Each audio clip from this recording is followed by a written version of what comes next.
Hello guys and welcome to a new video. I'm doing predictions for the 2026 driver lineup today. I've decided, just thought this might be a good video just to whet our appetite ready for the Japanese Grand Prix on Sunday. So I'm going to start with McLaren because I believe that lineup will not change. So I believe it will be Lando Norris and Oscar Piastri. And then we'll go over to, I think, Ferrari next. I think that's another locked in Lewis Hamilton and Charles Leclerc. That'll be the 2026 Ferrari team. Can't see anything happening there, big styly.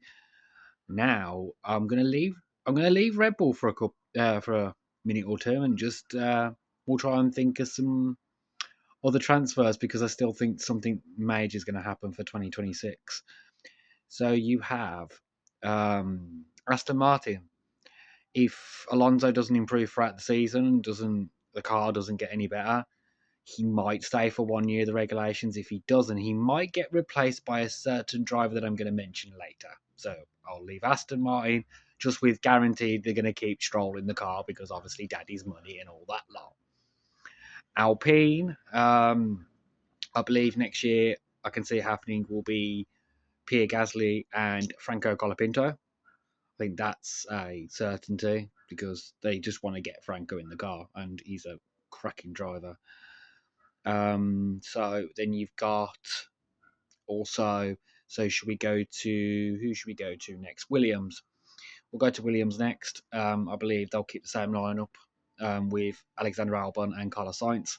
Hopefully Sainz can get on top of this little teething stage, shall we say, of his time at Williams at the minute. It's not really going as great that we want to, but hopefully he can then change and get on the pace, if you get my drift.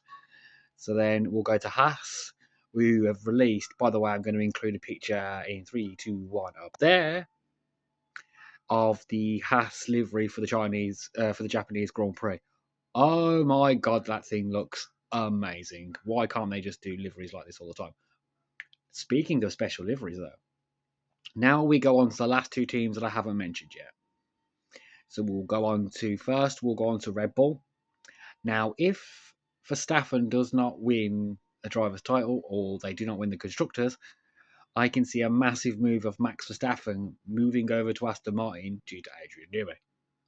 That could be insane seeing him in a Aston Martin.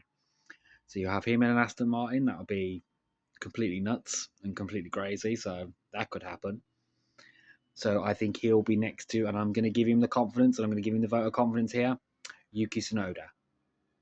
I've also completely just forgot about the Racing Bulls, who I think will retain Hajar and Liam Lawson, because I think Liam Lawson needs a couple of seasons in the Racing Bulls now just to get his confidence back. If not, I don't see him in F1 if he doesn't keep his seat for after 2025. So we'll go to Aston Martin. My predictions will be that a young up and coming star, Fernando Alonso, will retire at the end of the season. It'll be announced maybe around Imola, around that time, maybe, if they're going to make a big decision like this. And he will be replaced by Max Verstappen in the Aston Martin due to Adrian Newey being there. If this is the case, you can come back to this video and tell me if I'm wrong, tell me if I'm right. If there's any news come out about it, you can just come and leave a comment, leave a like, and tell me I was right and tell me I was wrong. It is what it is, as they always say. So yeah, guys, that is the end of today's video. I know I'm keeping these short and sweet because I'm preparing the longer videos for something upcoming. Next week. I'm going to say not this week. I'm going to say next week. There should be a few podcasts going out, and I will link. I will try and link or show you a image up here of the On the Rise podcast logo. Yep, we're branching out into podcasts as well, so that means there'll be even more channels. And just a subtle little announcement at the end of this video. I've decided to now create a company called On the Rise because we now have a few channels going live. So we now have On the Rise Gaming, we now have On the Rise Racing, and we will have On the Rise podcast. So yeah, there you go. And I shall see you guys in the next one.